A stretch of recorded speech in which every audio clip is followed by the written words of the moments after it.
Tim, what's the matter?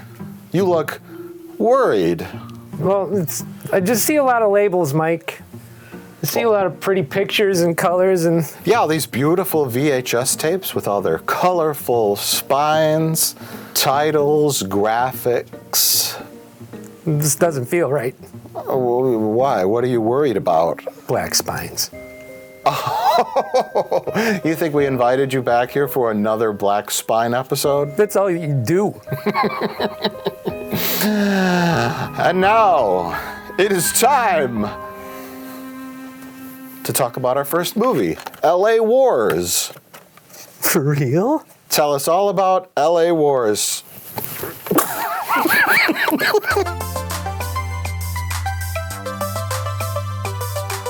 L.A. Wars, when power-crazed drug lord Raul Guzman moves in on a mafia L.A. cocaine trade and steals the mob boss Carlo Giovanni's money and drugs, the street explodes in violence.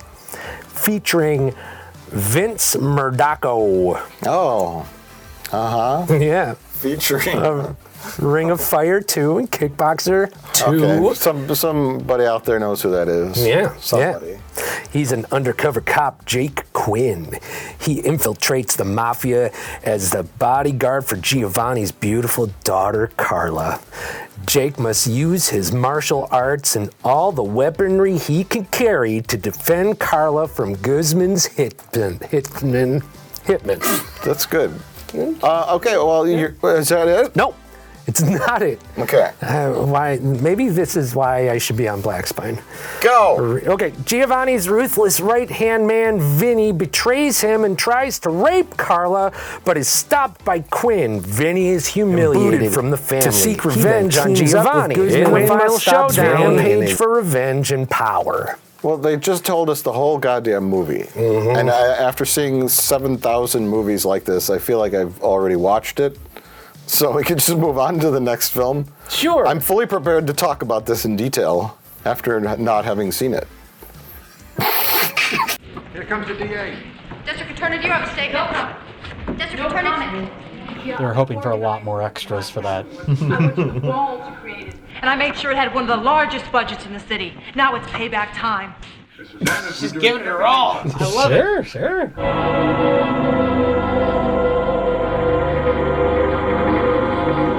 They're in front of a picture of his grandmother. Come on. How awkward. Mike, what's next?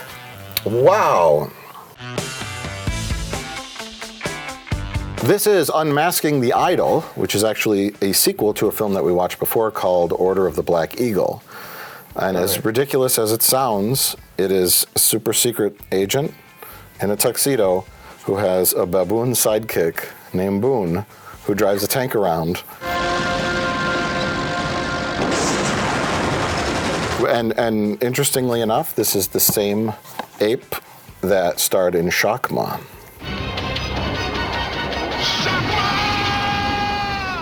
Secret Agent Duncan Jacks, that's the main character, that's him. Duncan Jacks. Duncan Jacks must form an elite strike force to stop the sale of atomic weapons to the Scarlet Leader, mankind's most evil and sadistic adversary. Can one be an adversary of mankind? Adversary sounds like more of a personal word. Yeah. Is the villain another baboon? I hope so. Yeah, so this is released by 20th Century Fox and MGM. They released a movie with an ape secret agent at some point.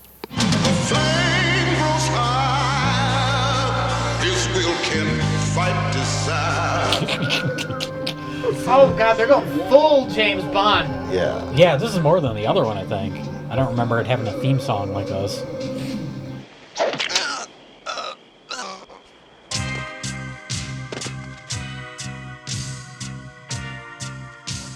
This isn't Devil's Island yet. Oh, this is the South American prison. This is the South American prison where they're going to get the third person to help them. Right. Oh, God. This is like Rise of Skywalker. We gotta go to the place to get the thing, to get to the other place, to get the other thing. What are you doing, Duncan?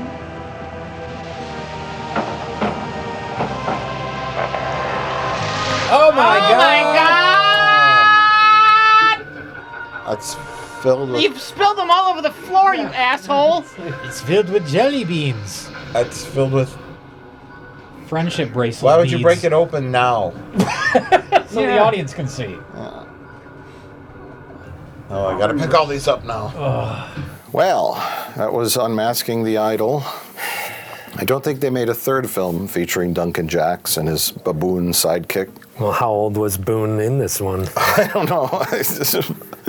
He may have passed away after the second film. He retired. He probably just binged. He's like, this is gonna be great. He partied with John Belushi. A little bit too much. Things went horribly wrong one night. He was irreplaceable.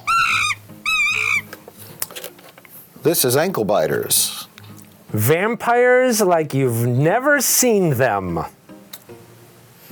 A small town is overrun by ankle-biting, blood-sucking dwarf vampires. Shouldn't it be a small town is underrun? No, it's overrun. It's the very first pun they could have done. All right, things get complicated when the vertically challenged coffin creepers get their itty-bitty hands on the sword with the blood of the last slain tall vampire. Oh, God. Wait. Vertically challenged coffin creepers? Vertically challenged coffin creepers with their itty-bitty hands. So, they get their itty-bitty hands on the sword with the blood of the last slain tall vampire. With this relic, they can create a super race of Shaq-sized Draculas out of any tall human. I don't want to watch this anymore. There are no short fixes to this tall problem. Oh my God. 2.5 hours. No. Gotcha. Oh, if anything has a short running time, it should be this. Oh my God. Was that VHS yellow? Oh. SpongeBob. Don't you dare take the name of Texas in vain! You go, Squirrel! And Squidward, Mr. Krabs, Gary the Snail. Tell us all about our next film, Robo Woman. Robo Woman. She dates, then she terminates. After a savage physical attack by a group of men, a woman undergoes illegal experimental cybernetic surgery and is fashioned with robotic parts and vision. However, the surgery causes havoc to her brain, and before long, she's on a deadly rampage of revenge. Bonus features, trailer. Oh, okay.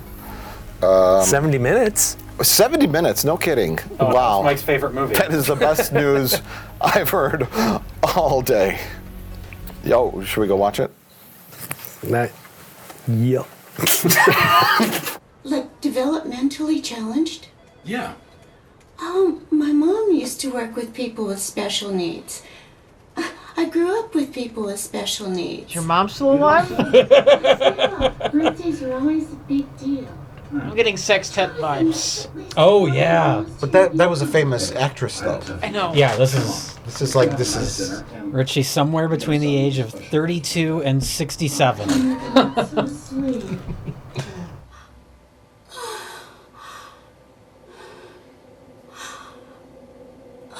Does she not know she has robot He prosthetics? didn't notice.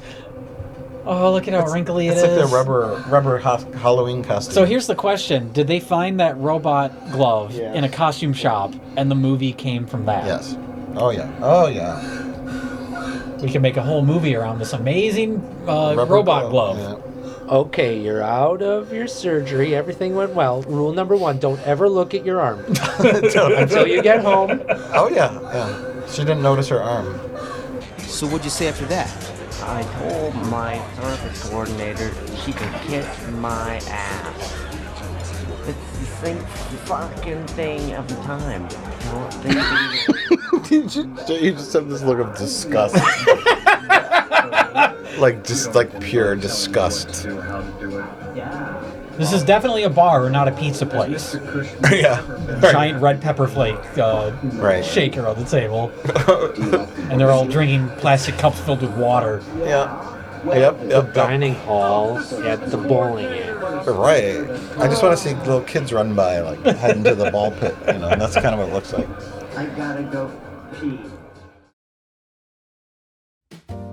Well, we're here again for another Best of the Worst. It's been a while. This is just traditional 3 movies, picked mostly at random. And our first film is L.A. Wars, a.k.a. La Wars. Tim, what is the plot of La Wars? So first off, there is the Giovanni crime family. And the crime family is doing crime in L.A. But then also... What kind of crime? Just crime? It's drug crime. Crime. No, selling powdered what? sugar. Flower crime. I'm gonna do all this blow on the toilet. You're supposed to remove the bag of flour from the shot. Was it in the shot? Yeah. Oh my God, it was! I thought he was wearing... No shit! I'm assuming it's supposed to be like they're cutting flour into it to cut down on how much to sell or something, but or maybe it just isn't supposed to be there. I think it's not supposed to be there. And you're doing it right on top of a toilet lid for some reason. I gotta tell you, that's where most of the people snort their cocaine. Okay. Is right on top of a toilet. So that logic applies to where they manufacture and cut it as well? Yep. You gonna snort this cocaine? Well, I gotta just tell you that it was made in a toilet. So you better snort it off a toilet. So most meals are cooked in a bathroom. But Giovanni is running the crime family, and then there's Raul Guzman, who is a mishmash of like at least 5 Hollywood actors. I think he is the genetic offspring of Ted Danson and Jose Canseco. Let's start at the top. Let's do a family tree here. Sure. Because we're at the top. We have Jose Danson, who is the head of one crime family. The other crime family head is not Martin Sheen. Martin Sheen, Tony Bennett. His daughter is Carla. Yep. Carla is not his granddaughter. It's his daughter. It's just his daughter. Looks like it should be his granddaughter. AKA Aunt Becky. And we call her Aunt Becky. AKA hobo-looking. He complains about straight off the streets. her stylish Hollywood clothing as her looking like a bum. Very nice. You're not dressed for dinner. Yes, I am. You're not mic'd for dinner. You look like a street bum. And then later, when she dresses up, she wears a wedding dress. But the other crime guy, one of his henchmen or henchwoman, is my big fat Greek wedding lady, who wears skimpy shorts in the one scene. And that's Raul Guzman's. Yes, the other crime guy. Yes, Guzman. Jose Danson. Yeah, not Martin Sheen. Yeah, not Martin right-hand Bennett. man is Al Pacino. Yes, Martin Sheen's right-hand man is not Al Pacino. It's Al Pacino's stand-in. Yes. Young Al Pacino. Yeah. Like Godfather 1, Godfather 2. Not like hoo-ah. But Jose Danson's right-hand man is not Ice-T. The other martial artist in the film. Yeah, yes. So these are the wars. These are their war. two rival gangs. This is said La War.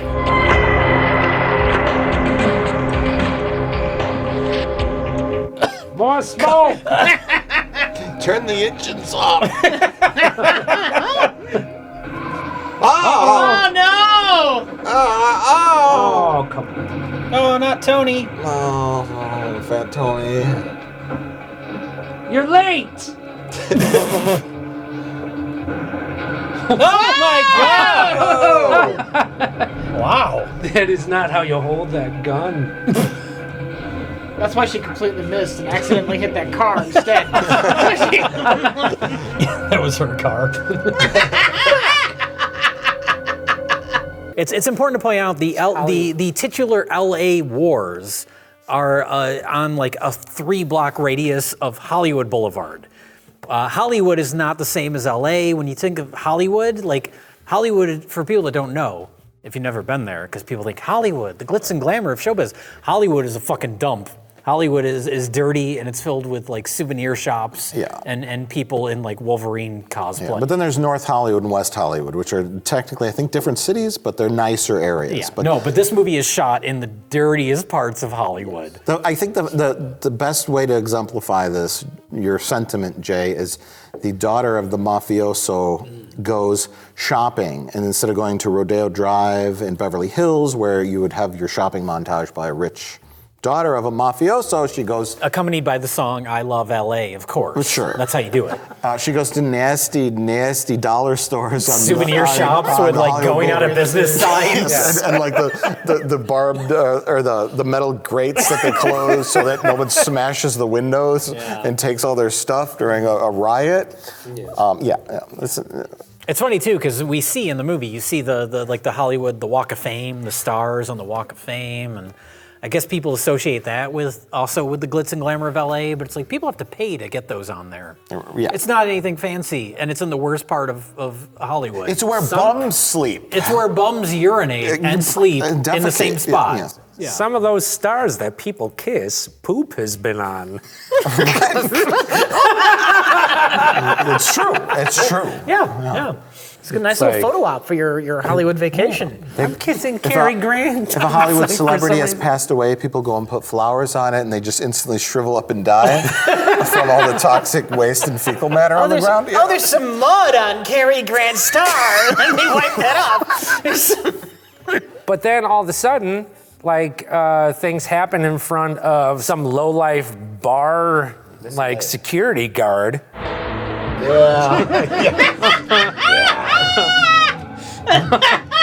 Look tough. Hey, asshole! Tell Laugh Boy over there to put the money back and to put the gun down now. Oh! Yes. He beats up the guys with the shotgun. Yes. It's not established that he works at that bar. Just these angry guys come in with guns, and Vince, what's his name? Vince Murdaco is the actor's name. What's his character's name? Something. Jake Wyatt or Jake Quinn. Jake Quinn. Jake Quinn. Yes. Or just shorten it to one word, and he's Jaquin. What is the La Wars with Jaquin. Jaquin Phoenix. Jaquin Phoenix.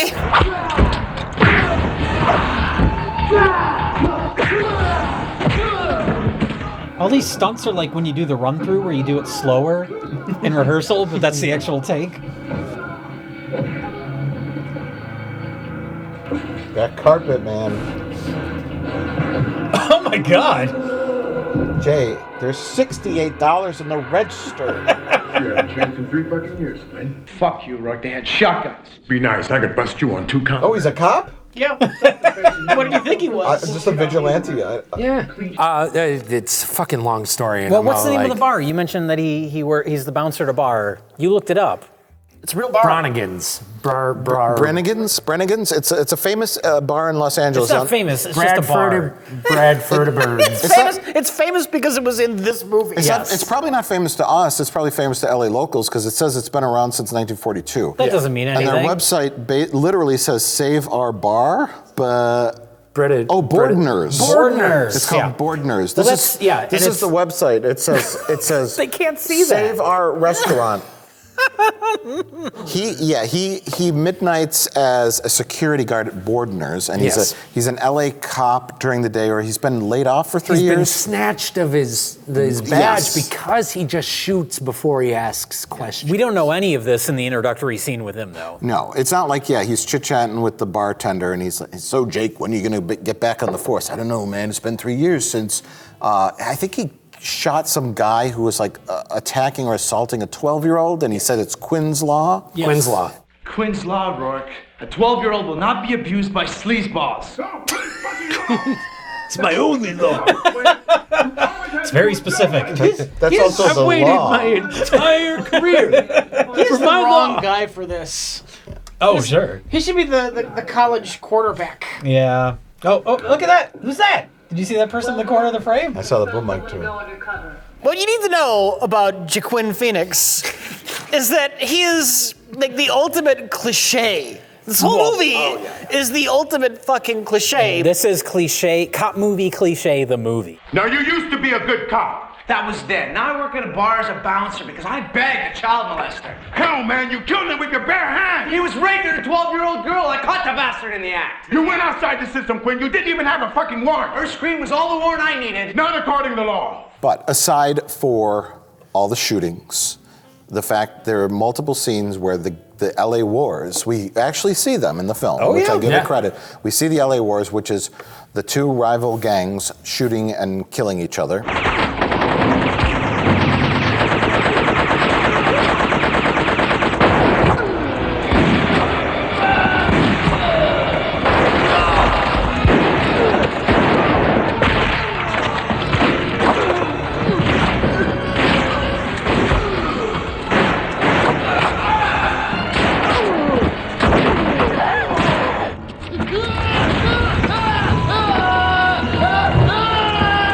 At heart, this is a love story. And I took your love that means so much to me. If anybody are out there watching this are strip club aficionados, you will rank this strip club in your bottom percentile, maybe a 1 star, maybe a half star. I mean, they were big, but she did not. She has that expression though, like through that whole scene where it's like, is the camera rolling? Where she doesn't even know if she's supposed to be performing yet. She has that face. Gentlemen, I'm looking for a guy named Crazy Wayne. You know him? What do you want him for, man? That's the guy he beat up in the first scene, isn't it? Yes. Didn't he shoot him? He's a different character now. Oh my God. He has a bandana. He's clearly wearing a bandana, Jay. He's a different person. Oh, here it is. Here we go. Oh. Freeze! Everybody just stand still, because right now I want to kill somebody. Oh. And I don't know We're unrelated. Right now I want to kill somebody? Give me any reason. Give me the money. Here, it's right here. Right within arm's reach. That's where it happens to be.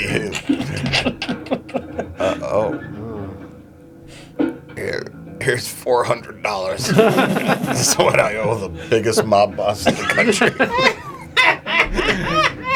Remember us the next time you want to place a bet.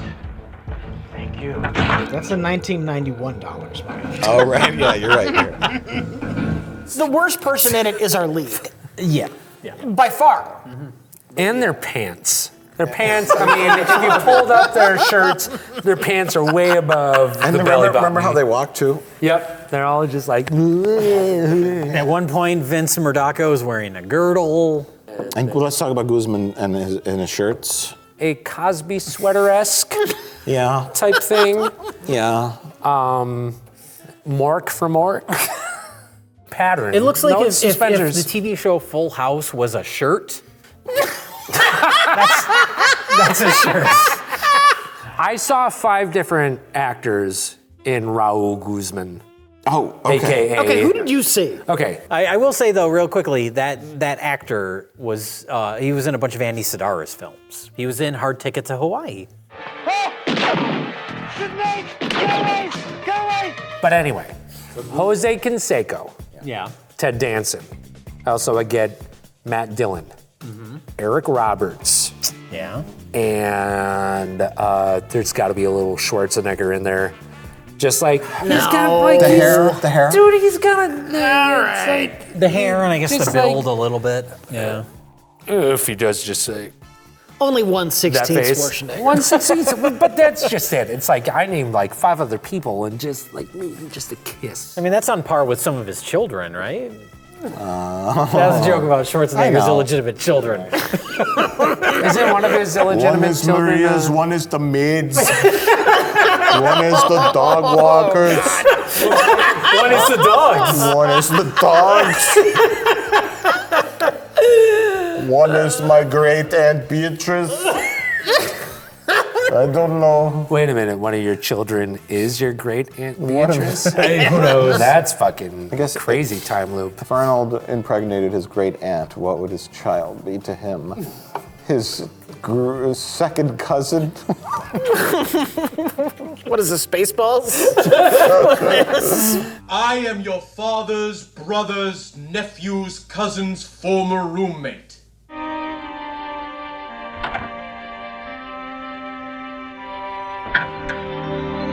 She was just hiding in the Oh my god, how long was she in there? She just snuck in. You saved my life. And I want to thank you. Uh-oh. Wasn't that a week ago? He does infiltrate the boss's daughter. She's okay with it. She infiltrates him. She comes out of the shadows like a fucking vampire. She sneaks into his room. Oh, yeah. She's the sexual predator. Yeah. But they have a budding romance. They go, I guess they go to the beach. He feeds her French fries. But she's like, I got tickets to the ballet and I don't want to waste them. Let's go. And they end up in a parking garage. Oh, no! How did they know they were going to park there?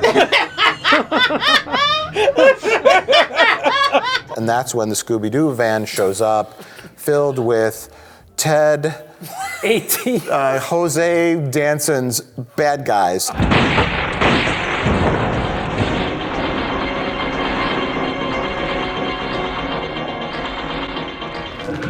Oh my god, time for some kickboxing. He had to put his gun down to take his jacket off to be more comfortable. That is something that he probably shouldn't do. It's so he could do this. Yeah.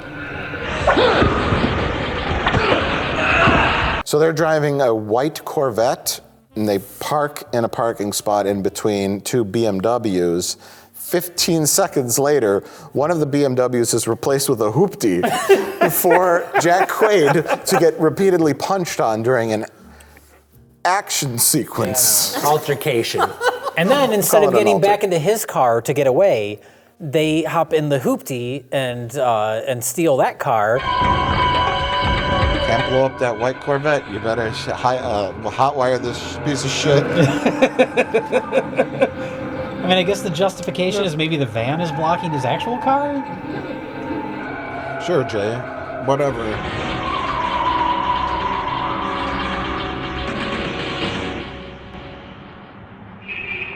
Oh.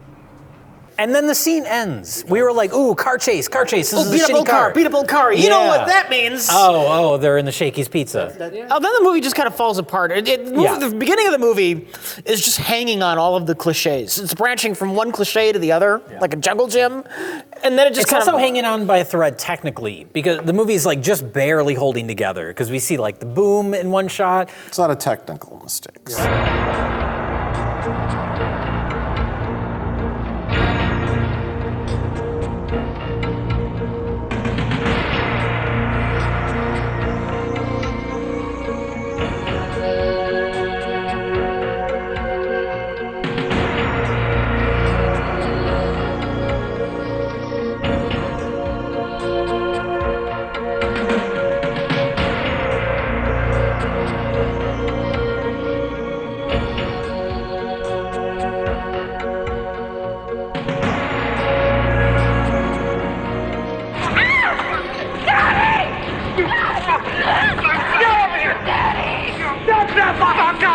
They had this shit planned out. Or he always had that noose in his backyard.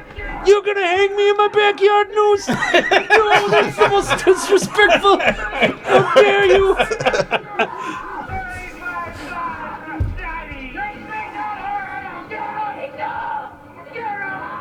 Get on this milk crate.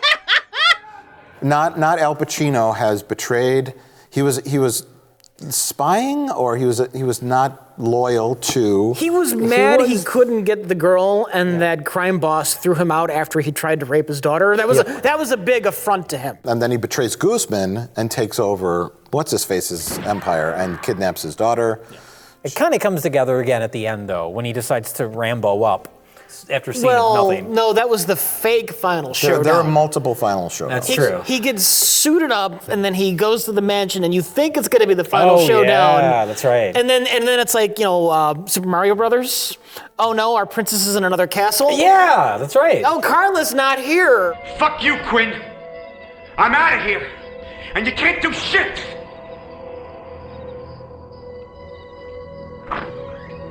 Oh, there it was! My favorite sound. What sound? The That door door opening. opening with the squeak. Ow. We've used it a million times. They use it all the time on It's Always Sunny in Philadelphia, too. So this still isn't the final climax scene? He left now. He ends up back at the old bean factory, which was Guzman's lair, but it's now... Which is just a big factory full of car beds. This is business. A race car bed. Little Tyke's race car bed. Oh, that's cute. That's a tough warehouse. Yeah. Nobody expects the crime lord to be dealing with kids' shit. This is a play school factory. I'm gonna take you to the toy master. Each race car bed is filled with bootleg Chinese Legos. But now it's fake Al Pacino's new headquarters, and I guess he was waiting for Jake Quinn to chase him down, but he's just sitting in his office, and his henchmen are standing behind him, and the girl's just sitting there tied up. I think he won the crime wars, and that's just where he lives now. Yeah, he just killed the two crime bosses. It's like, well, he owns the city. I'm the guy that killed the two bosses, so everybody's gonna fucking listen to me. And keeping his new bride like sitting there with her hands and feet bound forever will pose its challenges, I think. Maybe he right? just said, we're going to sit right here until you say yes. Okay, maybe. Yeah, maybe. That would be a scene we didn't see, yeah. I could stay in this bean factory all week. I don't know about you. I got nowhere else to be. I know you have a wedding dress. Poor man's Pacino was standing and like Ice-T was with him. But did anybody else notice that he was just wearing a trench coat with no shirt on? And he's just like, I was doing my flashing.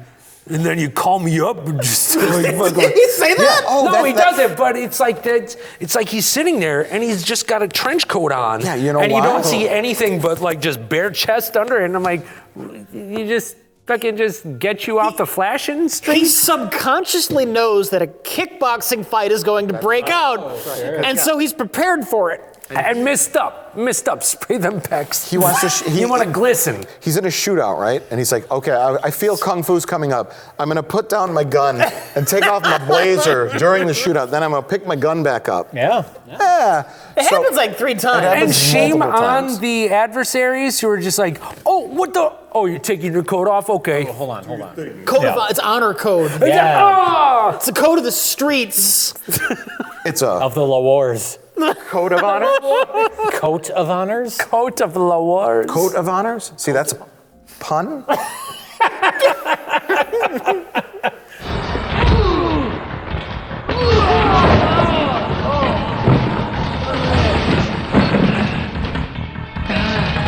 We keep this up, we're gonna run out of cardboard boxes. You lose.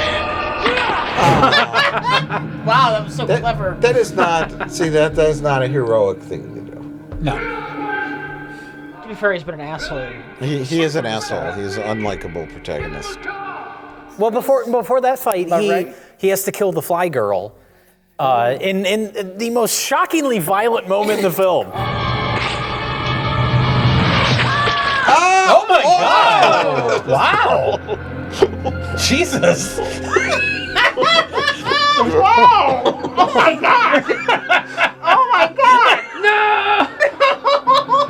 In a movie full of people getting shot to death, but it's all just like generic squibs or whatever, and occasionally he'll like break someone's neck. It's nothing. But then this one fly girl gets violently murdered and blood just shoots out of her head like she's being attacked by a phantasm ball.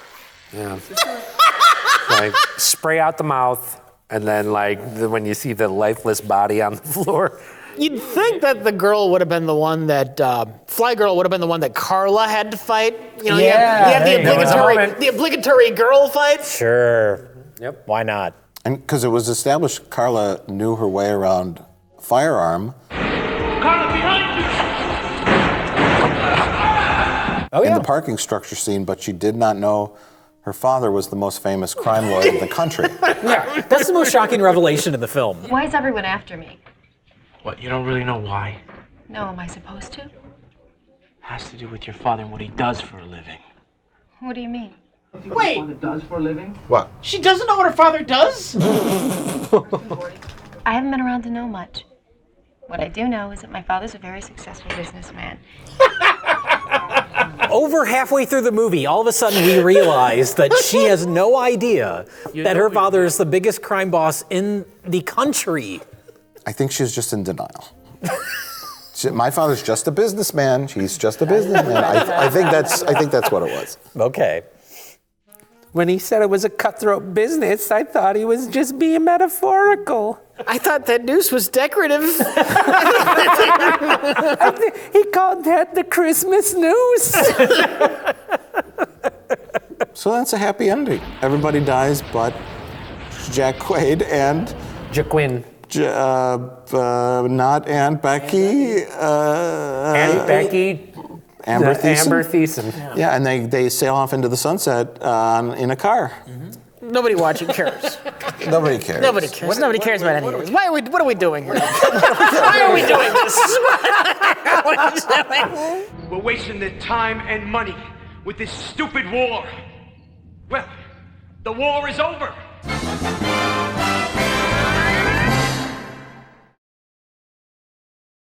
So the next film that we watched is the prequel to a movie we did 3-4 years ago? A while back.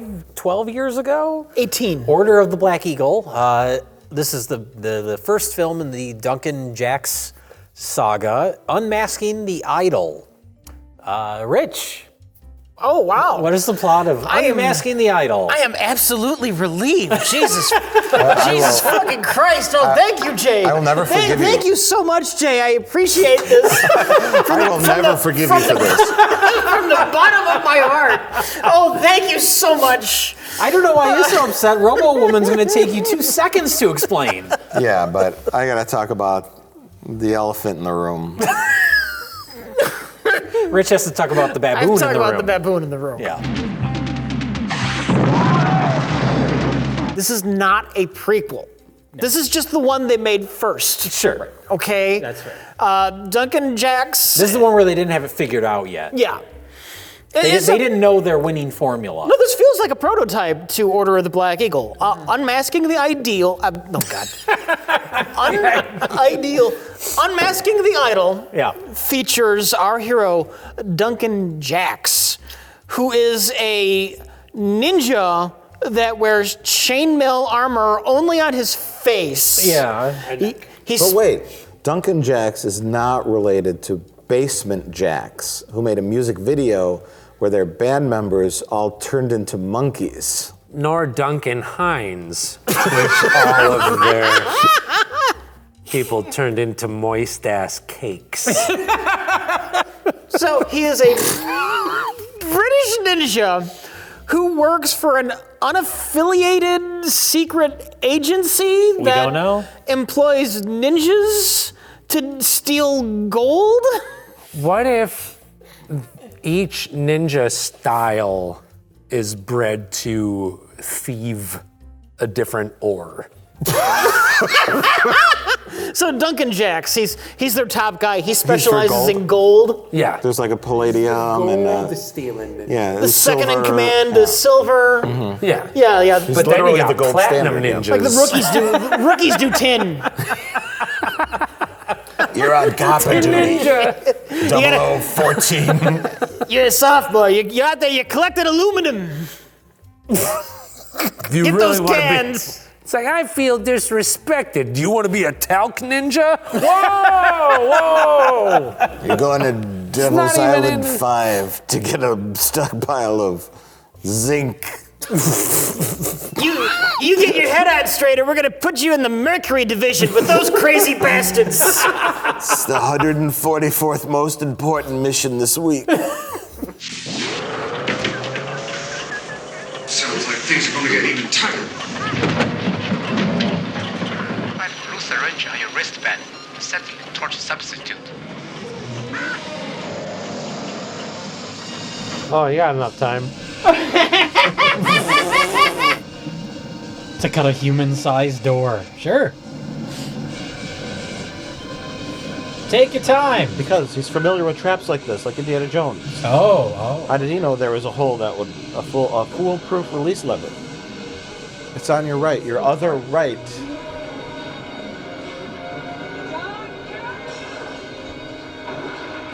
Oh, boring.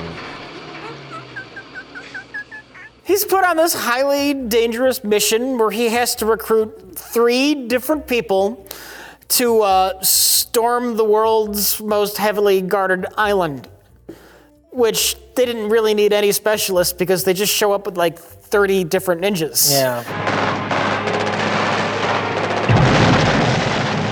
And all of the planning was completely for naught. Yeah, basically. What is this? It is kind of like a James Bond movie, but it's also kind of like a Saturday morning kids cartoon show because there's a secret agent with a baboon and it's very cartoonish, but it's not like serious. Is it a usual split bet, sir? Yes. 00 and 7. Very good, sir. Oh my God. Oh, that doesn't work. That doesn't work. Maybe the writer was dumb enough to think that was really subtle. They wouldn't. Yeah. Only the true fans will get this line. He goes to a casino at the beginning, and his roulette numbers are 00 and 7. So there's things like that where they're like, do you get it? And it's like, well, yeah, of course we get it. There's a range. There's somewhere between, like James Bond, probably classic James Bond, actually probably even somewhere in the middle. Then you got like ultra serious Jason Bourne. Sure. And then you have completely silly Austin Powers. And you're not... It's in the middle. You're not sure what... The problem is you're not sure if the comedy is intentional or unintentional.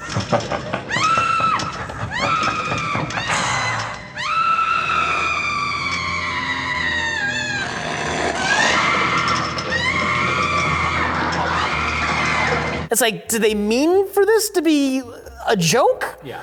Or was that 00 and 7 gag really meant to be subtle? Like a wink, wink. Well, Maybe like some people will get it. Like a wink, wink, and they thought that would be really sly, and instead it was just stupid. Yeah. The lead actor, he's only been in 2 films. We looked him up. He was only in the 2 Duncan Jacks movies, and which is weird. It's not like he's got less credits than the baboon. That's true. That's absolutely true. Who I have to point out had a big role in The Fly, for fuck's sake. Yeah. Yeah, but this guy, he's not handsome. He's not, he's not like suave and like I'm a handsome spy. He kind of looks like Michael Bolton. Yeah. And he's not a terrible actor, but he's not a great actor. And he's not. Oh no. He's not like a good comedic performer. No. He has a weird like I think his intensity. performance is what throws you off a lot, as far as what the tone of the movie's supposed to be. Right. What's that? Must be that ninja you've been talking about. It's a baboon. I'd like you to meet the most intelligent primate in the world. His name is Boone. Boone, this is China. It's like, what was he going for? Dry and debonair. Yeah. But flippant. Yeah, he's like playing a spy, but he's not playing it for yucks. He's just kind of like... Well, at a certain point, you pointed out that he almost never blinks, and that's all I could think about for the rest of the film. I think if you ever want to watch this movie, I want to just lay a bet down that it's maybe 30 times throughout the entire film that you actually see him go. Yeah. It's probably less than that. Yeah. Since you seem to know everything, Charlie Chan, who am I talking about? Well, of course. You're right, Sato. And I asked you during the screening, I'm like, who's this aimed at? Like, is it aimed at adults? I'm looking at the back and I see now it's rated PG, like a children's film. But there's so many people getting shot and killed, and they murder. Remember, they literally dump 2 elderly people who were alive that was into the best scene of the film. A pool of alligators or piranhas. They say piranhas, but we see alligators all over the fucking place. Yeah. Let's stroll down memory lane with the old lady here. The memorable staircase sequence. My fate.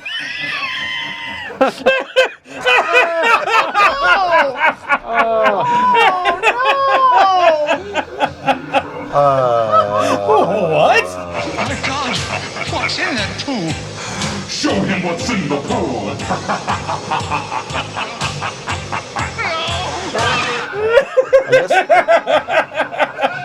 Just random old people. Just old people, because it's fun to torture them.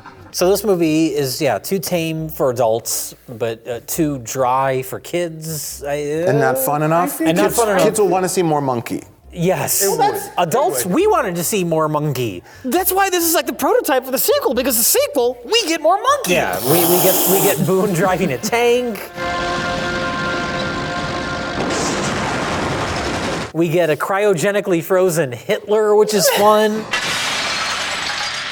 This is a wet dream for any escape artist who ever thought balloon. Oh, yeah. Balloon is the way. It happens more than once in this film. How are we going to set our spy movie apart from all the other spy movies? Balloons! Hot air balloons! He sneaks into a 1970s hotel somewhere in the world to steal a micro cassette from a safe hidden behind a portrait. And then the bad guys are onto him, and then they shoot at him.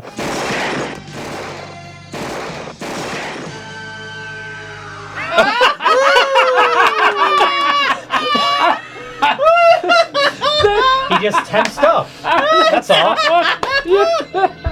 I don't want to jump into water. That like wasn't a dummy. He just tensed up.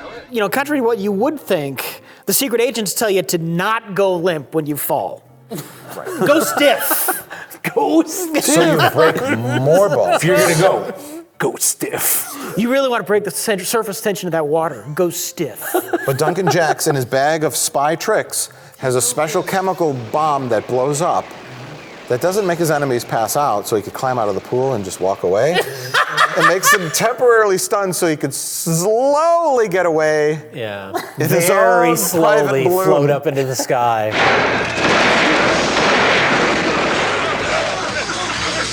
Oh, he's escaping in a hot air balloon. God, what? No. Oh, Duncan Jacks.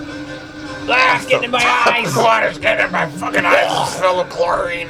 What is this? A hot air balloon? Yeah. You know what? This is kind of neat. Jay, a very slow getaway in a hot air balloon is what you do. I mean, I guess he did. But the ball that they shot must have had some sort type of, of yeah. tear gas. That's what allowed him to get away. Yeah. That's fine. He planned it? I'm fine with this. Did he know he would jump into a pool? Yeah, that was part of his plan. While trying apparently. to break into a safe? He's a super secret agent. Okay, he's got it all. Nobody's got his He was able to get to the roof Ahead of of that time. building. Yeah. So he knows there's a pool on the premises. I'm still here. That took forever. I'm home. 3 years later. Fortunately, the balloon happened to float over here. Yeah. You know what? I'm going to give it credit. As silly as it was, it was novel. I have never seen an action scene like that before. That's true. There's probably a reason you haven't, though. It's this weird-ass giant balloon coming out of this pool. It needed Boone to fly by in like a plane, though, to pick him up afterwards. Well, that's, again, the second movie knew to have Boone involved in the opening action sequence. For a second, I'm like, did I forget that Boone flew the fucking... But was that the same point where he later was on like... in the film. Okay. Was he throwing shit? It's Christmas, Boone. Ho, ho, ho. Time to pass out the presents. Be generous. Come on, get it. Back.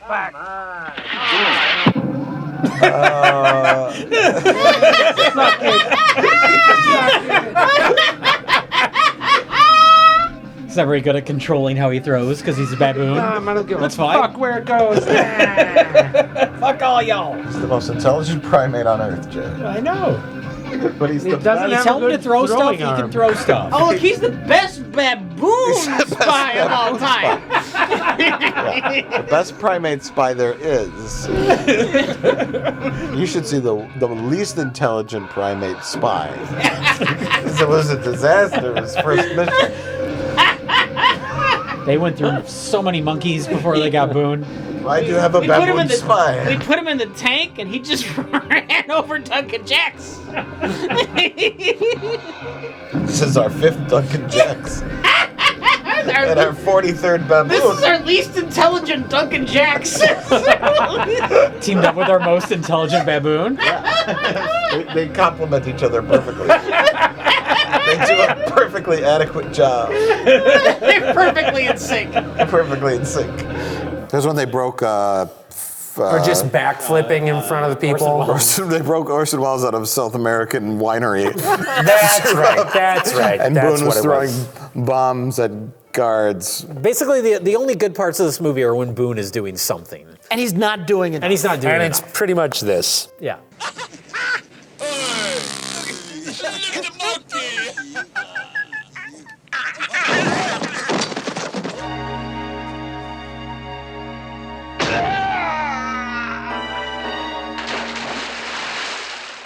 But they learned. They learned. Like in this film, we get a scene, really, kind of neat, vaguely neat scene with an ATV, and a guy jumps up and grabs the ATV. We're gonna bring that ATV back in the sequel.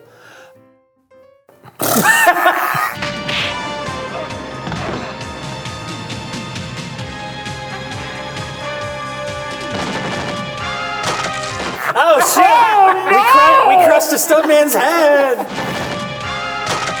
That's why there were no more Duncan Jacks movies. They flew too close to the sun. The insurance rates went up so high. Was Ian Hunter racked with guilt? And he made a declaration right there on the spot. I am never doing this again. I am done. I killed the stuntman. I'm leaving acting. I'm becoming a Michael Bolton impersonator. From here on out, I will play casinos across this great nation. And I won't blink once. He went on to be an internationally renowned staring contest champion. A 280-pound man on a three-wheeler rode over my face. I caught my foot as I was going over, and I remember turning a flip, but I thought, oh, wow, I landed where I'm supposed to. This ought to look really good. But we had rehearsed it with a gun mounted on the three-wheeler. So when they put that on, it changed his turn ratio. So he came wider, and he rode right over my face. When the guy rode over my face, when he felt the bump, he had gunned it and actually spun the tire on my face. Oh, I was a mess. I was drugged up. I just didn't care. So Duncan Jacks is in the casino. Yes. The stereotypical James Bond sequence where he gets in a tuxedo and gambles in a casino, and he befriends a lady. They have relations. He heavily befriends her. Right. It's like the Bond girl, basically. Like that scene where James Bond is in the casino and then he brings the lady back to his room and then. Which I thought they were parodying later on when he's in the hot tub and the camera dollies out and there's 12 ladies, but then there's a couple guys and that throws it all off. If it just kept dollying back and it was lady after lady after lady, that would be funny. How do you know this primate? We work together. Oh, so you are a ninja. She disappears after that. I think she says something suspicious. Afterwards, She's he leaves. spying on him the next morning when he. And then she disappears. All I know is that when we cut to the first scene with our main villain, the Red, what are they called? Scarlet Ninja. Scarlet, whatever they say. You catch my drift, old man? So what have you got to say? Not that I really care. But I was it's a mask and a voice box, and I was that's gonna be a lady. I knew immediately. Yeah. But why would she disguise herself in front of her own people? Because it's for our sake. So the movie could surprise the audience with this character we saw before. In 5 minutes in the opening of the movie. And then Duncan Jacks attacks her, they fight. Beats her mercilessly. He beats her up pretty good, and she's like, okay, I'm gonna go get in this World War II fighter plane while everybody's escaping in giant hot air balloons, and I'm gonna fly around. And Duncan Jacks is with his not love interest, not Linda Hamilton, with the monkey in a Jeep that's being attached to a hot air balloon. Yep. Yeah. A lady flies around in a World War II. Not attacking them. Not attacking them. And then he goes like this. And then she goes like this. Live to fight another day? I think she was going to be a prominent, reoccurring character in the long-running Duncan Jacks saga. She was scheduled to come back in the 5th one. That was before the ATV accident. Was this Kevin Feige's first attempt at setting out a franchise? Unmasking the Idol, Part 5, 1996. And he's got the timeline, and it's like, Kevin, it's over. It all would have gone off great if we didn't run over that stuntman's head. The stunt guy's suing the studio. You're finished, Kevin. You'll never work again. Your career is over. Yeah, all right. Robert Downey Jr. wants to do this Iron Man thing. He's a has-been. He's a washout. No one will give a shit if he runs over someone's head. Whatever, we'll try it. It'll never work, but I'll try it. Prostitute-loving coke addict wants to make an Iron Man film? Sure. Iron Man? Nobody cares about superheroes. Whatever. What about Duncan Jacks 3? Kevin, it's over. It's over, Kevin. Can we put any ATVs in Iron Man? What? No. What about a monkey, a baboon? They should have put a baboon in Iron Man. That would have been great. That would have been delightful. If Jarvis was actually a little monkey first. If this works, maybe we'll give you a raccoon. I'd rather have a talking tree. Fuck you. Get the fuck out of here. All the Marvel Cinematic Universe is unused ideas from Unmasking the Idol sequels. From 7 undeveloped Duncan Jacks films. Yep. Oh, what if Duncan Jacks teams up with Zeus? A guy named Thanos shows up. And we run over his head with an ATV.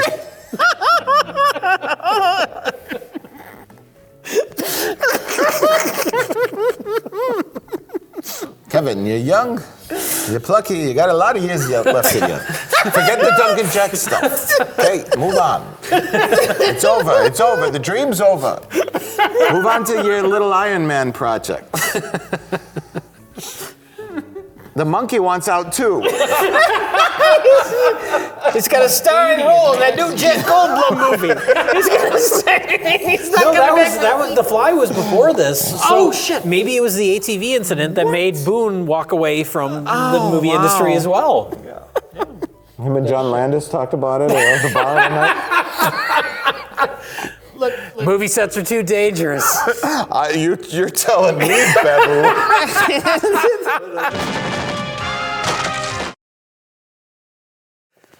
Well, Robo Woman.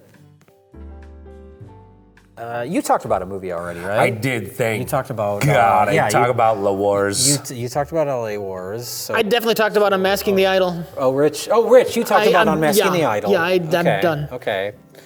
Who else is? Oh, Mike. Well, what? We have a third film, and I think you have to explain Robo Woman.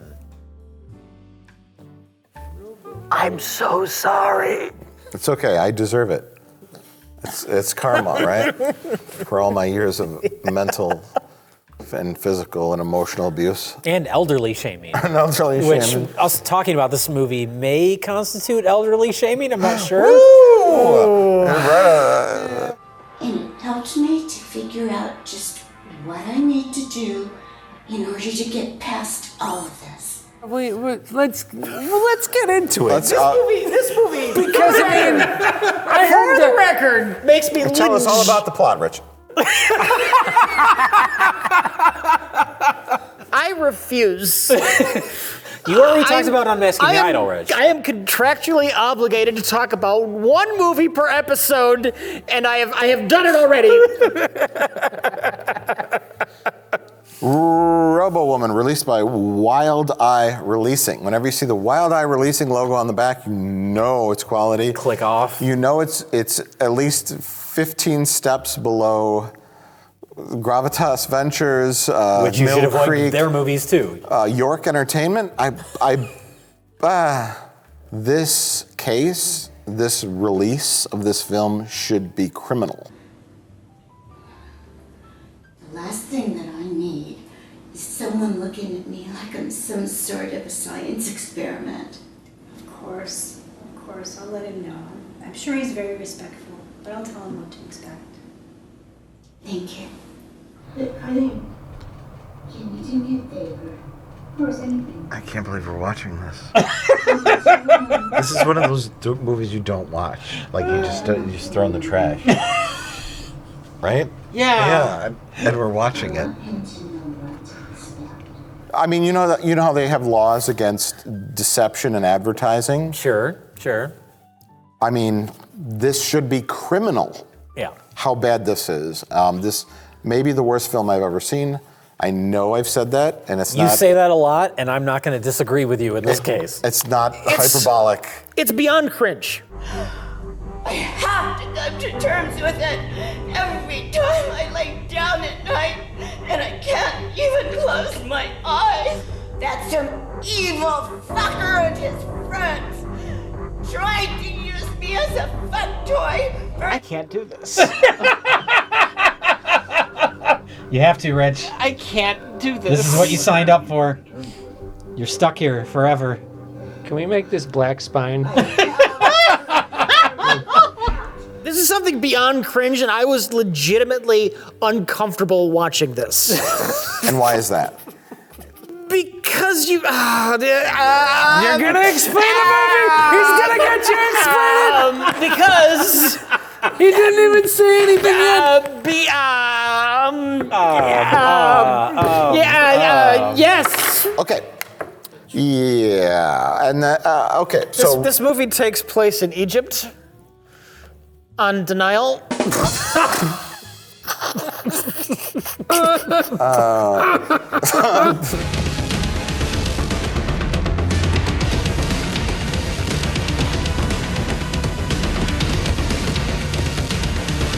It feels like I'm watching 9/11 footage. Yeah, I know. It's absolutely horrific. Yeah.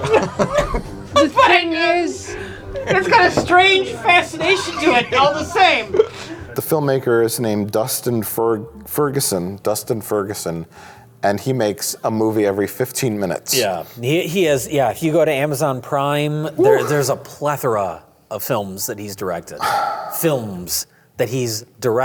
Yeah, and so we didn't know that at the time. We put it on, we watch it, and then you see our lead actress.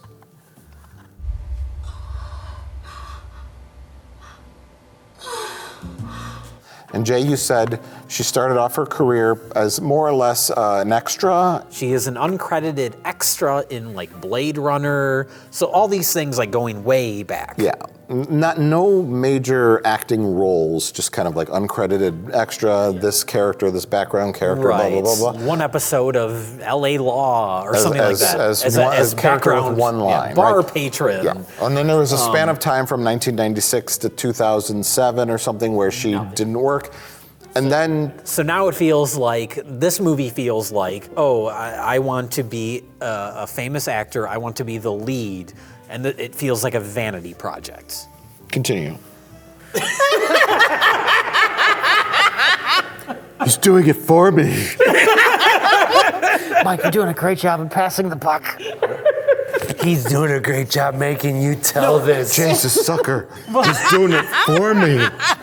This character lives with a roommate, and it's supposed to be like a younger character. We think. We think. It's hard to say by the movie, but as you said, the actress was born in the 50s. A lady who works at a company gets assaulted, and she becomes a Robo Woman and has to kill her attackers.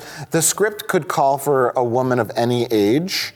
But this is really a role for a 25-year-old. Yes. Someone who's young, a temp, has a roommate, blah, blah, blah, right. blah, blah. The script, it's like Linda Hamilton's character in The Terminator. Sure. Yep. Linda Hamilton has a roommate, And are you Sarah Connor? It's like, no, I'm listening to music while I get fucked.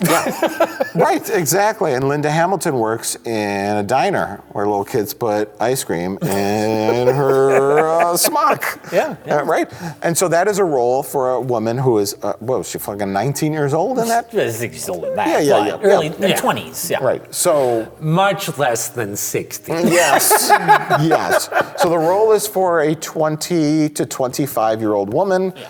Clearly the woman who's playing the part is not that. Which makes you wonder, is this entire movie her idea? In the same way that like a Getavin, where you have a middle-aged, what was he, a lawyer or a real estate guy? But real estate is Neil Breen. Getavin's a lawyer. Yeah. There's a level of out of touchness because I don't want to say like a 60-year-old woman can't star in a movie because going back to Linda Hamilton, she was in the newest Terminator movie, and whatever else you want to say about that movie, I don't think anybody complains that Linda Hamilton stars in it. Can I stop you? You go right ahead. Linda Hamilton was playing Sarah Connor as a 60-year-old woman. Linda Hamilton in 2020 could not play Linda Hamilton in 1984. Sure. The lady who plays Robo Woman, did she approach the filmmaker, Dustin Ferguson, and say, Dustin, I wanna act again. Make me a star. Make me a star, right? I have $80,000. I will give you my 1990s camera. I'm ready for my far up, Mr. Ferguson.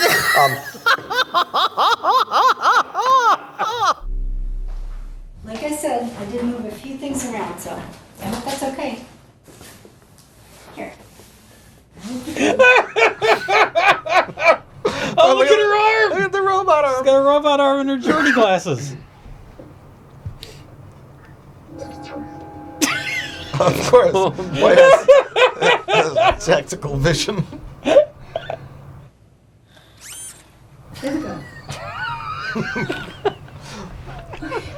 I almost had a legit spit take. that was a close call. A little servo sound.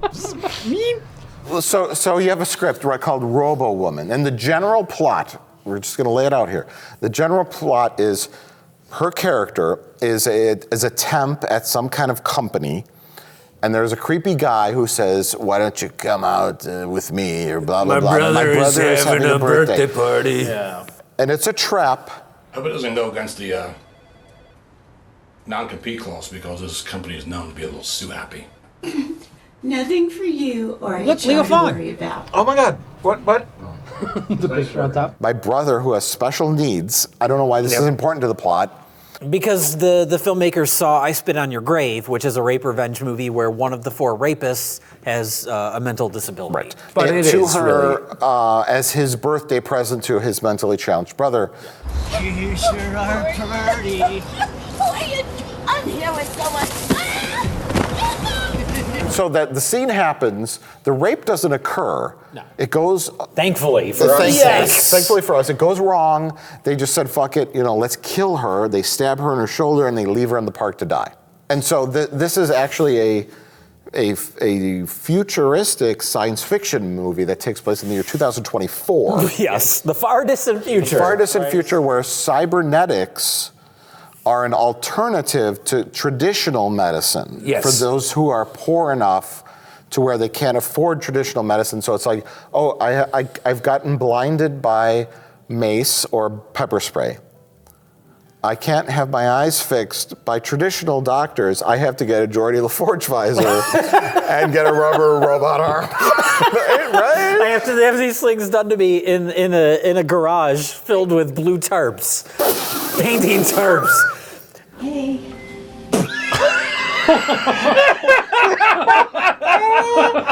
Oh, a futuristic hospital. And some vacuum Some vacuum hose, yeah. No. The good old blue painter's tarps. Oh no, that's not what you should do.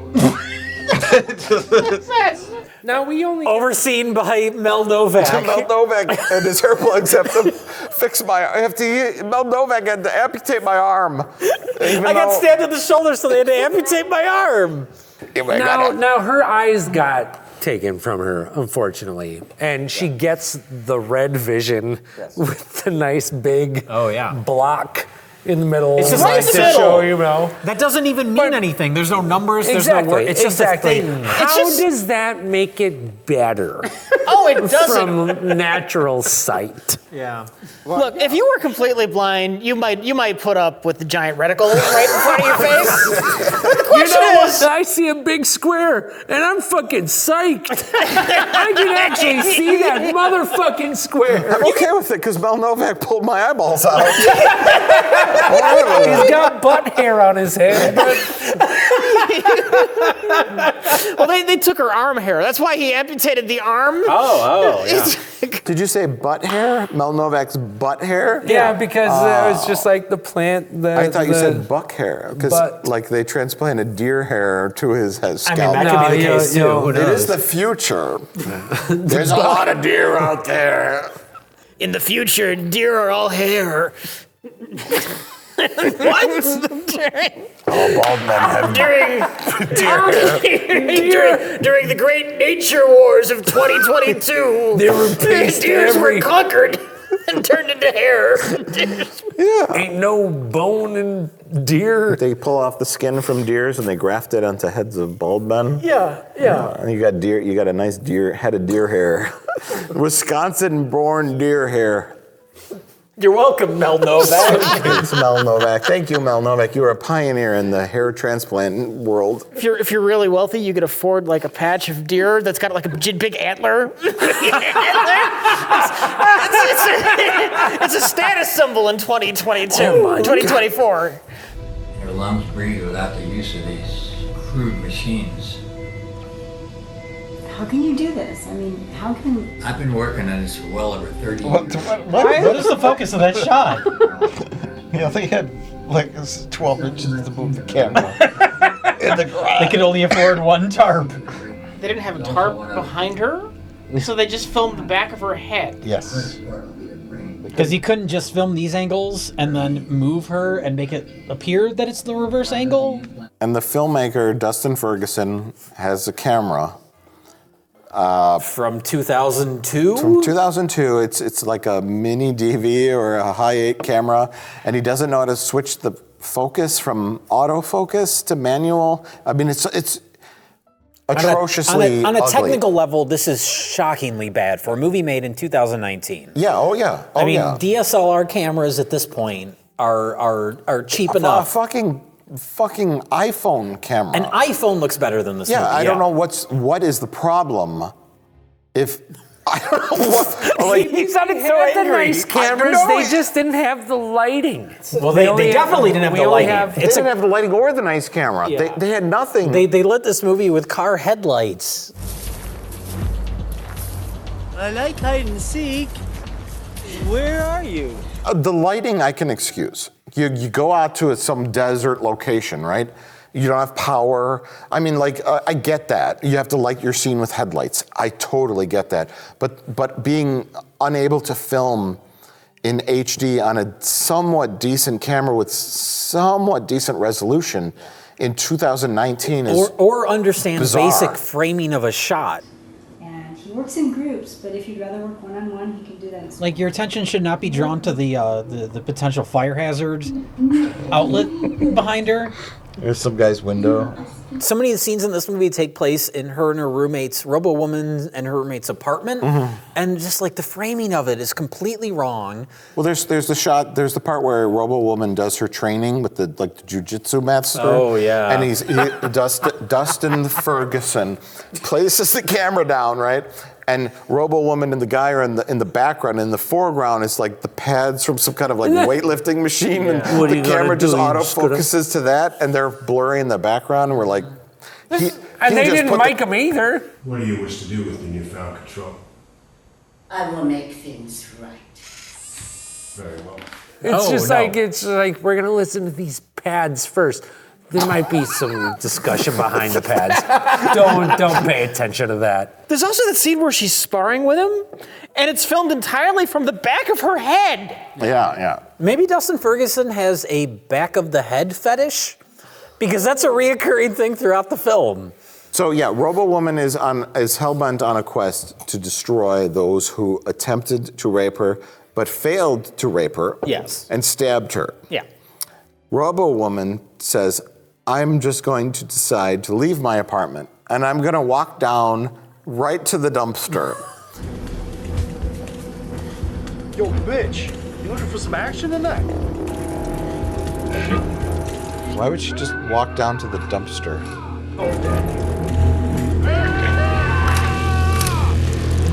Oh. Well, that was easy.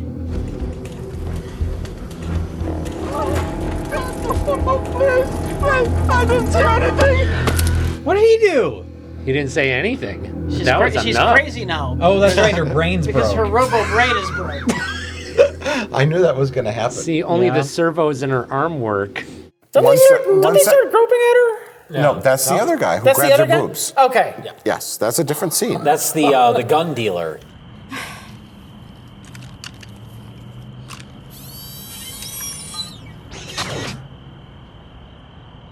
That'll be 2 G's. 2 of these. Oh, no. You're gonna get it, buddy. What are you doing? Listen, lady, you want protection, and I'm not the kind of guy that uses protection. You just handed her a fucking gun, you idiot. This is the dumbest rapist I've ever seen. He says, "Here's your gun. Now I will grope you." That's I'm very gonna smart. grab my 2 G's. Here's your loaded gun, and I will now assault you unarmed while you hold this armed gun. Yeah. But she kills the 2 guys by the dumpster. We don't see it. We hear sound effects off We don't see screen. it because they couldn't shoot it. I'm glad that they took, you know what, to try, I don't know if anybody else is into Tai Chi like I am. Oh, I'm totally into it, yes. You know, but do you run just into like a space and stand there?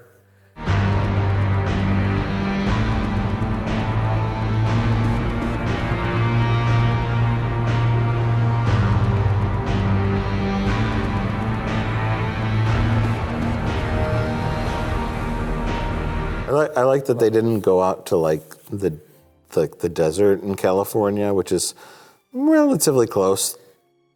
Not the as Joshua close. tree is so fucking Yeah, it's a little over. Old hat. Yeah, old hat. But they gone on to The like Vasquez rocks. Vasquez rocks. They go out to like where like construction equipment has paved the dirt for like a new housing development, and it's like and you see like townhouses being built in the distance behind the beautiful sunset. Oh, it's nature. Oh. In between condo development and the golf course and the new Costco. Donna. It's the desert. It's beautiful. It's such a beautiful Wednesday morning. I feel like It's a very special Wednesday morning. Beautiful Wednesday morning. I don't think I've ever eaten like this. I'll just go get the pitcher.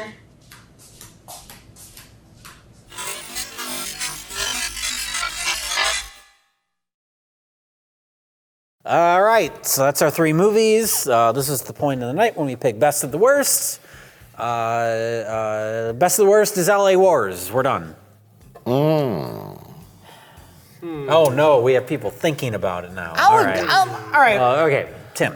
No, you What know is your what? best of the It's like the La Wars is good. It's good. It's and best of the worst. It is best of the worst. Don't try to sway his vote. No. He needs to. I'm new at. Actually, this is the first time I'm actually thinking of what's best of the worst. Everything else was As you fucking should, blank. Tim. Thank you. It is Thank your you. opinion. That's true. Thank you. Don't listen to Thank Jay. you. Jay is I'm a not monster. listening to Jay. Tim, you look at these 3 films and you say, what is, to you, what is best of the worst? What did you enjoy the most watching? entertaining for any reason. Yeah. What did you enjoy watching the most? What did you have the most fun watching? Actually, it would have to be LA Wars. See? LA Wars. Yeah, for all real. right. Rich? I don't even know how this is something you have to think about. I'm gonna say Robo Woman just because I want to see what kind of chaos Mike is going to cause. Oh my God. Oh my God. Just for that reason. Okay. Nice. Are you going to derail everything? No, I'm not. I will never, ever say Robo Woman is best of anything. Okay, then my pick is LA Wars. Okay, fair enough. But to be fair, it's close between LA Wars and Unmasking the Idol. Yeah. Really? Yeah. Okay. I was mostly bored by Unmasking the Idol. A few cute things in Unmasking the Idol. A few cute things. If I were to say the classic best of the worst movie would be LA Wars, because it does hit a lot of the B-movie hallmarks. Yeah. And it is quality, and while there is a VHS on display, there's a beautiful... For some reason, this VHS looked like Blu-ray quality when we watched it. I don't know how that works, but... Beautiful Blu-ray transfer done by our friends at Vinegar Syndrome. Yeah, this VHS copy. I don't know how they did it. And Unmasking the Idol is fascinating. It's a nice trial run for the far superior Order of the Black Eagle. We could put Unmasking the Idol in the fascinating category, but if I were, best of the worst is LA Wars, because it's that quintessential B movie kind of movie. Yep. Out of the three, it's LA Wars. Robo Woman is despicable trash. What the hell are you doing? Let me ask you guys this. Do we want to destroy Robo Woman? Yes. Yes.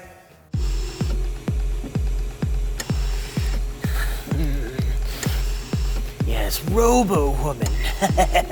This formula can enhance you, Robo Woman. Why, it can turn you into a younger format, like Blu-ray. You'd like that, wouldn't you? Yes. Through the power of this serum and my mighty scientific mind, why, I can turn you into the kind of movie you always wanted to be. A good one!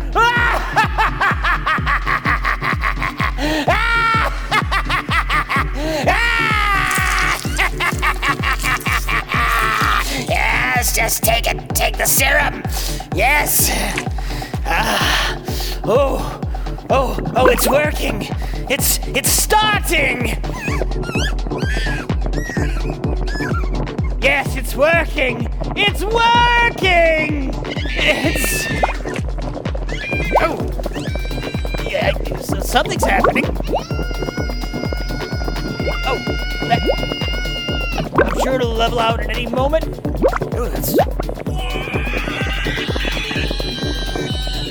This isn't what I intended at all! I forgot to carry the one! I mean, this is working perfectly. Perfectly fine.